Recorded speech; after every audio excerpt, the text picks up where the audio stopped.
السلام علیکم ورحمۃ اللہ وبرکاتہ۔ آج کا پیغام حضرت معاذ ابن جبل رضی اللہ تعالی عنہ روایت کرتے ہیں کہ رسول اللہ صلی اللہ علیہ وسلم نے ارشاد فرمایا، جنت والوں کو جنت میں جانے کے بعد دنیا کی کسی چیز کا افسوس نہیں ہوگا سوائے اس گھڑی کے جو دنیا میں اللہ تعالیٰ کے ذکر کے بغیر گزری ہو۔ فائدہ: جب تک ہماری سانس چل رہی ہے اور زندگی باقی ہے، اللہ نے صحت دے رکھی ہے، چلتے پھرتے اٹھتے بیٹھتے اللہ کا ذکر کر لو۔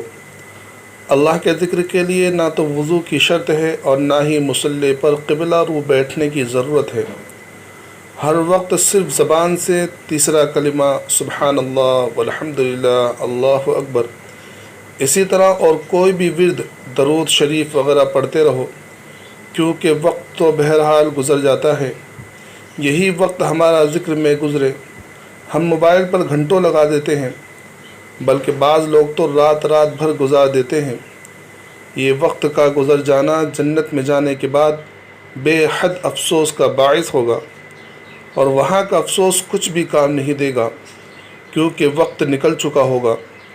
لہذا ابھی وقت ہے، زندگی کو غنیمت جانو اور اللہ کا خوب ذکر کر لو۔ اللہ سبحانہ ہر ایک کو خوب ذکر کی توفیق عطا فرمائے، آمین۔